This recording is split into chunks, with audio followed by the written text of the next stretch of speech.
제가 이제 어떤 거를 준비를 했냐면, 여러분들이 이제 질문을 되게 많이 주셔서 제가 마음 같아서는 다 질문을 달아드리고 싶은데 저도 이제 시간이 한계가 있고 또 어떤 질문은 제가 답변을 드리기가 정보가 부족하고 그렇기 때문에 할 수가 없어요. 그래서 자주 물어보고 여러분들이 좀 틀리기 좋고 그런 거는 차라리 영상으로 짧게 해서 대신 답변을 드리면 어떨까. 이게 또 치는 것도 어떤 경우는 더 느리고 말로 하는 게 더 빠를 수도 있거든요. 그래서 제가 3개 정도 일단 가져요. 3개 정도. 그래서 한번, 정답은 없어요. 정답은 없는데, 제네시스라면 어떻게 하는지 한번 보시고, 요렇게 생각하는 거는 나랑 비슷하네. 근데 요거는 내가 몰랐었네. 그럼 이렇게 앞으로 내가 생각해야 되겠구나. 이런 식으로 생각을 하시면 괜찮아요. 자, 볼게요. 아까 어떤 질문 하신 분하고 비슷하죠. 첫 번째 질문이에요. 자, 자진신고 무조건 해야 되는 겁니까? 자진신고. 자, 자진신고 무조건 해야 되는 겁니까? 어떤 케이스인지 볼게요. 왼쪽 파란색이 현황, 그리고 오른쪽이 제 답변이에요. 아시겠죠? 자, 지방에 다가구를 보유하고 있습니다. 혹시 그 질문 주신 분 자기 거 나오면은 뭐 좋은 거죠? 지방에 다가구를 보유하고 있습니다. 16년 7월에 사업자 등록을 했어요. 표준계약서를 그동안 한 번도 안 썼대요. 자, 그리고 2020년 7월에 사업자 말소 예정입니다. 그러니까 민간 단계 4년으로 지금 한 거예요. 지금 이분은. 자, 이때 지자체만 말소할까요? 아니면 양쪽 다 모두 말소해버릴까요? 그리고 이제 질문하신 게 뭐냐면은, 이 경우에 내가 이거 어차피 말소할 건데 이때 내가 전부 다 신고해야 되는 거냐, 자진신고에. 요거. 지금 현황 이해되시나요? 이게 현황 파악부터가 되게 힘들어요. 여러분들 질문을 주시면 제가 피드백 드리는 게, 현황 파악하는데 벌써 막 시간 한참 가요. 다시 한번 볼게요. 지방의 다가구를 가지고 있습니다. 그리고 16년 7월달에 사업자 등록을 했고 표준계약서를 그동안 한 번도 안 썼대요. 그리고 2020년 7월달에 사업자 말소하는데 사실 정보가 부족하죠. 뭐 민간 단계로 했다, 뭐 등록 당시 기준시가 어때다 다 봐야 되는데 정보가 없어요. 자, 그거 제가 알려드릴 거예요. 자, 그래서 이분 질문이 전부 다 신고 그동안 안 했던 거 다 해야 되는 거냐? 그리고 나중에 어차피 나 곧 말소할 건데, 여름 때 말소할 건데 지자체만 할까 아니면 양쪽 다 할까? 지금 그거 물어보신 거거든요. 자, 저라면 이걸 먼저 볼 것 같아요. 자, 지금 이게 정보가 부족한데 저라면은 일단 세제 혜택이 가능한지를 먼저 따질 거예요. 주택임대 사업자 등록은 두 가지라고 보시면 돼요. 하나는 지자체, 그러니까 시군구청에 등록하는 게 있고요. 두 번째는 세무서에 등록하는 게 있어요. 두 가지를 양쪽 다 등록하고 요건을 맞춰야지 내가 원하는 세제 혜택을 모두 다 풀로 받을 수가 있어요. 자, 그런데 만약에 이분이 다가구를 등록하는 목적 자체가 만약에 종부세 혜택을 원한 거였다, 예를 들어서, 그러면은 이때 중요한 게 뭐냐면은 등록 당시 기준시가가 굉장히 중요한데, 여기 지방이라 그랬잖아요. 수도권이 아니라 그랬잖아요. 그럼 수도권이 아닌 경우에 지방이기 때문에 이때 기준시가는 3억이 넘으면 안 돼요. 3억이 넘으면 안 돼. 그래서 3억 이하가 돼야 돼요. 그래서 만약에 3억 이하를 내가 등록을 하고 만약에 이거를 계속해서 종부세 합산배제라는 혜택을 받았죠. 근데 만약에 16년 7월하고 20년 7월에서 4년만 채우고 내가 말소시켜버리잖아요. 그러면은 지자체 의무임대기간 과태료는 아무 문제 없어요. 괜찮아요. 괜찮은데 뭐가 문제냐면은 세무서에서 뭐가 연락이 날라와요.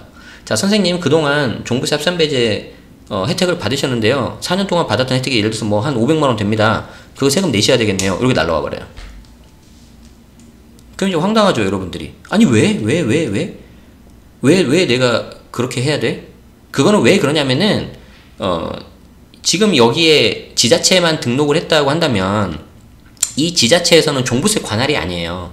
종부세 관할은 관할 세무서에서 해야 되는데, 세무서의 기준은 민간임대주택에 관한 특별법을 보는 게 아니고, 세법을 봐요, 세법을. 세법상에는 16년 7월달에 등록을 했잖아요. 그러면은 등록 당시 기준시가가 무조건 3억 이하여야 되고 최소 5년을 임대해야 돼요. 5년을. 왜 그러냐면 16년 7월달 등록했으니까.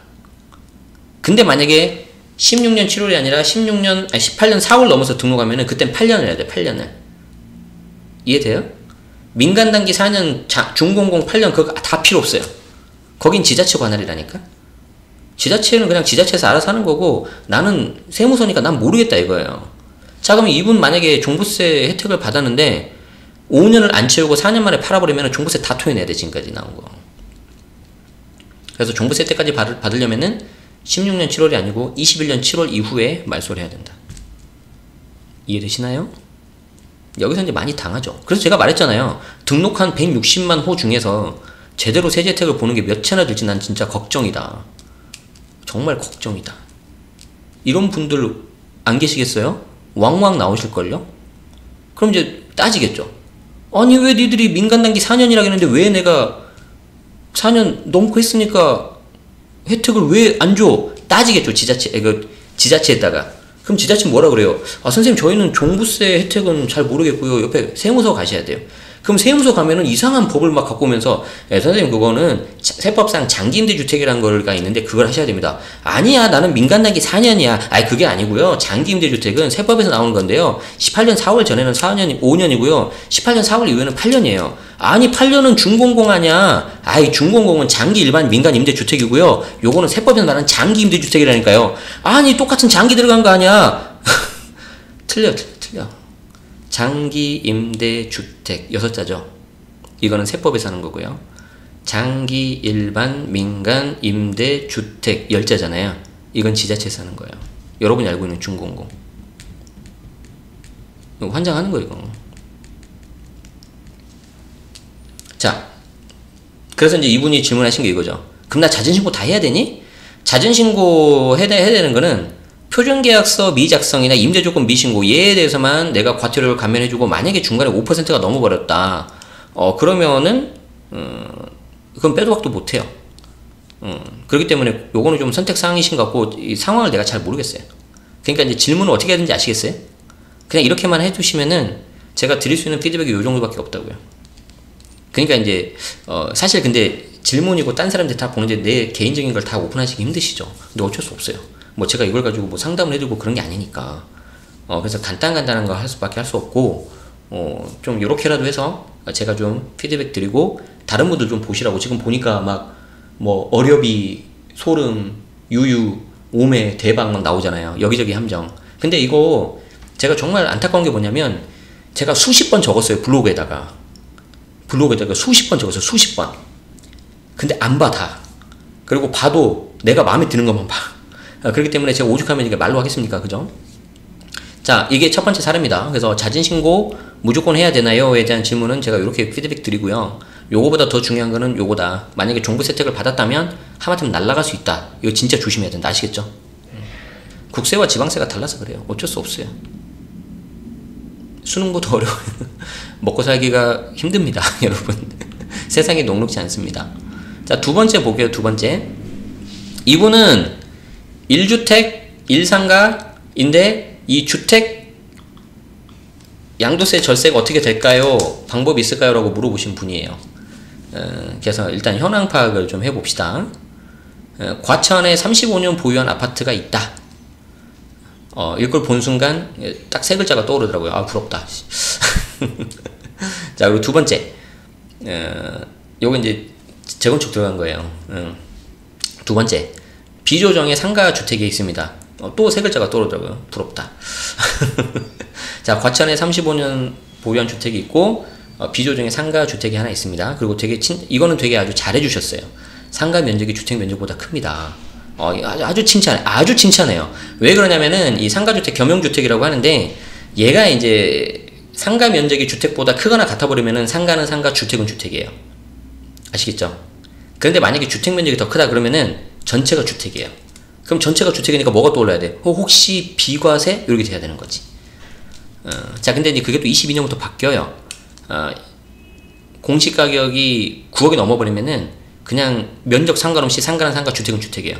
그래서 그거 피하려고 던지는 분들도 있어요. 특히 일산 쪽에서 좀 그런 움직임이 또 있다하는데 제가 혹시 진짜 갑자기 헷갈려가지고 그러는데 그때 기준이 9억이 공시가격 맞지? 혹시 틀린 말씀 주세요. 자, 그리고 이분이 하고 싶은 게 뭐냐면 과천 입주 후에 추후 요 아파트를 매각하고 싶습니다. 이때 과천 아파트 어떻게 줄일까요? 자, 일단 그 상황이 이해되시나요? 이 사람 입장에서 완전 우리가 몰입이 돼야 돼요. 자, 어떤 상황이야? 내가 과천에 35년 된 아파트가 하나가 있어. 난 여기서 계속 산 거죠. 이걸 투기 수요로 볼 수는 없죠. 그렇죠? 그래서 내가 오랫동안 그냥 살았는데 그게 이제 또 재건축되고 그래서 좋은 아파트가 입주가 되는 거냐, 만들어지는 거야. 자, 그러고 나왔는데 나는 열심히 그렇게 하면서 벌다가 뭐 아끼고 아껴 쓰면서 비조정 지역에 상가주택 하나 삭놓은 거예요. 지금 이해되죠? 그러신 분인데, 과천에 이제 들어가고 나서 이제 좀 오래됐다고 생각하시는지 아니면 다른 데로 이사하시려는지 아니면 그 돈 가지고 그냥 노후 자금을 쓰려고, 하는 건지, 이 과천을 이제 판대. 그때 양도세를 어떻게 하면 줄일 거냐 이거거든요. 이해되죠? 자, 이때 조심해야 되는 건 뭐냐면, 지금 이분은 과천에 내가 35년이나 살았기 때문에 어쩌면 얘는 당연히 비과세 아니야?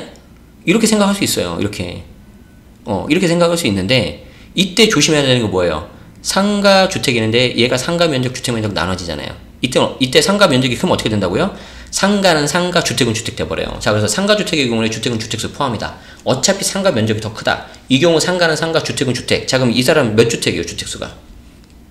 2주택이죠. 2주택이죠. 자, 과천 아파트가 더 비쌀까? 상가 주택이 더 비쌀까? 몰라요. 정보가 없어요.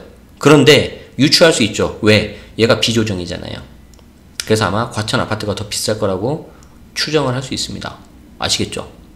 자, 그럼 이 사람은 2주택이니까 어떻게 하든지 이 과천은 무조건 비과세를 받으시는 게 좋아요. 맞죠? 그럼 어떻게 해야 돼요? 얘가 주택이 걸리잖아요. 그럼 얘 팔아야 돼. 그래서 양도세 줄이는 것만 요거를 생각을 한다면 얘를 팔고 그 다음 과천 팔아야 돼. 자, 근데 여기서 조심해야 되는 거.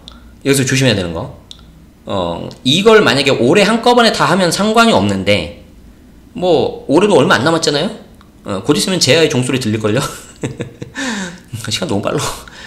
이 경우에 시간이 걸리기 때문에 상가를 팔잖아요. 상가를 팔고 나서 내가 순수 1주택이 된 케이스가 상가를 팔고 난 경우이기 때문에 과천 아파트가 21년 이후에 팔릴 가능성이 매우 높단 말이에요. 지금 이분은. 그러면 내가 순수 1주택이 된 시점이 언제예요? 뭐 2020년 상가주택을 파는 경우, 아니면 21년이 되면은 상가주택 파는 경우가 그때가 되겠잖아요. 그럼 그때부터 2년 더 추가로 가야 되겠죠.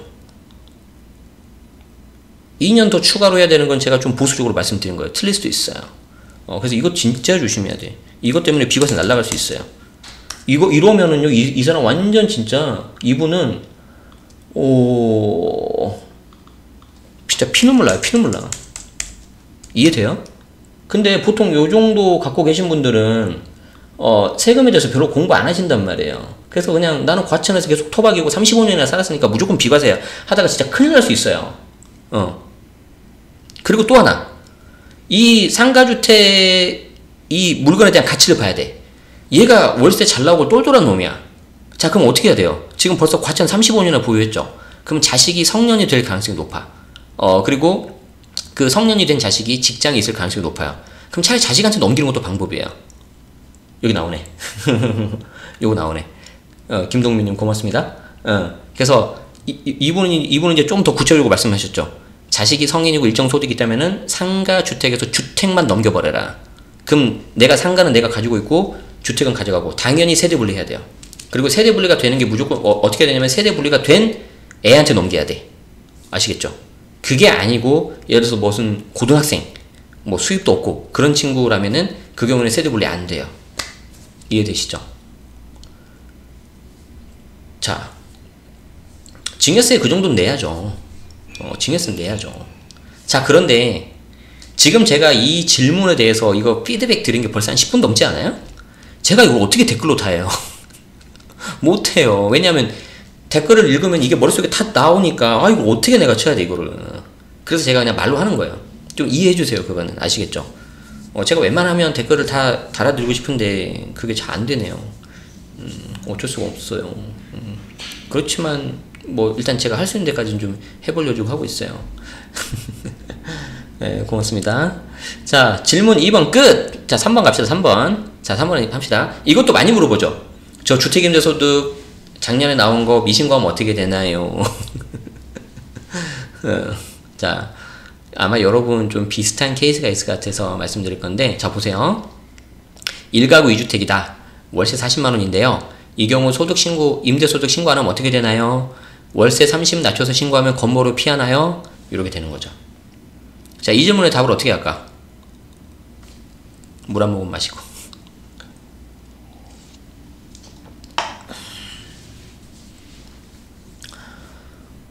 이것도 굉장히 중요한데, 자, 지금 핵심이 뭐예요? 양도세가 아니라 주택임대소득이에요. 양도세는 세대를 기준으로 주택수 따지죠. 근데 주택임대소득은 무조건 부부합산이에요. 부부합산.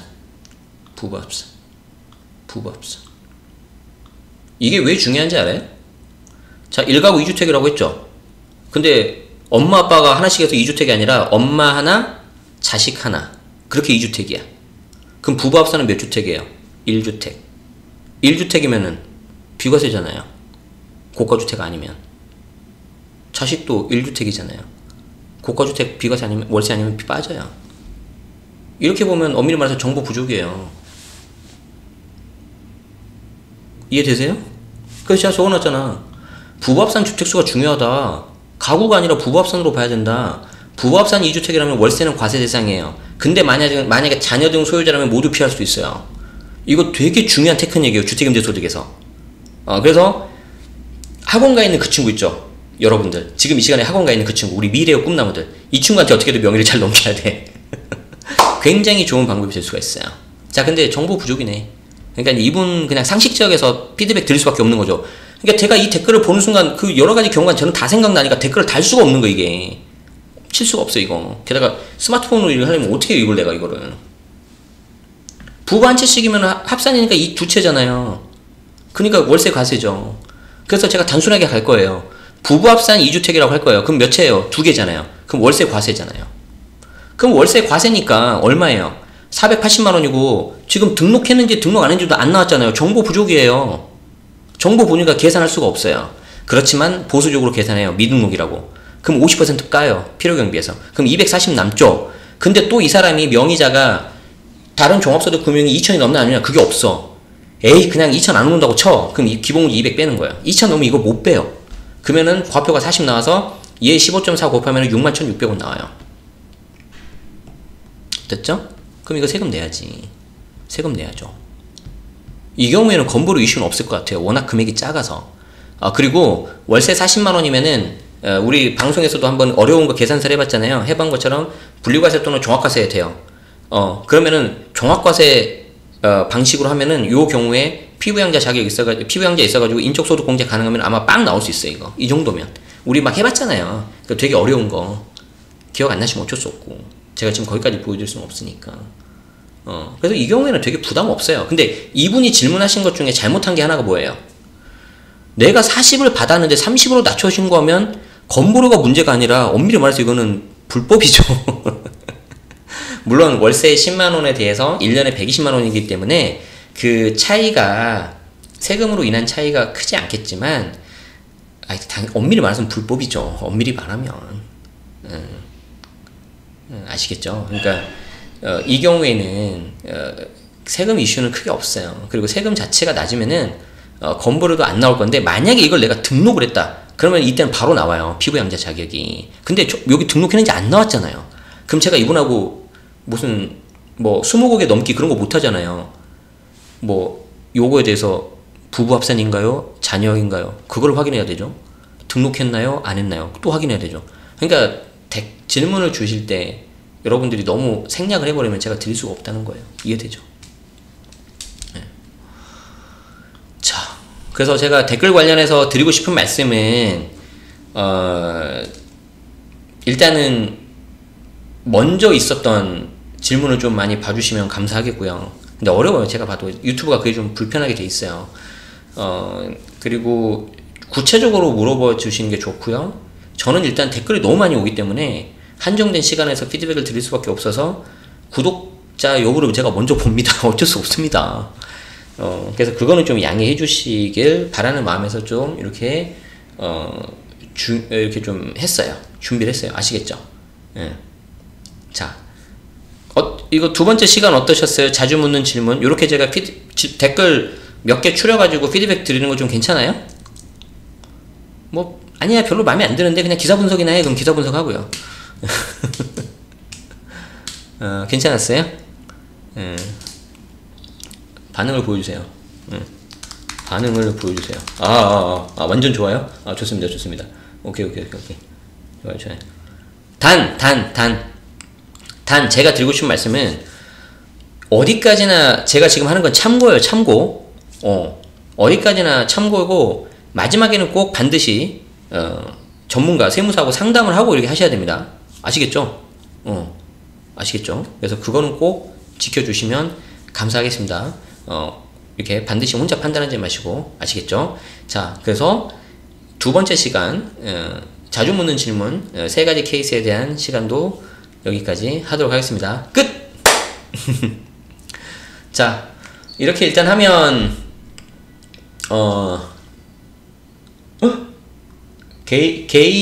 게이밍런님 항상 헌신적이고 정확한 방송 합니다. 근데 다음에는 이거 공을 하나 빼서 하세요. 너무 금액이 많은데요. 요거는 제가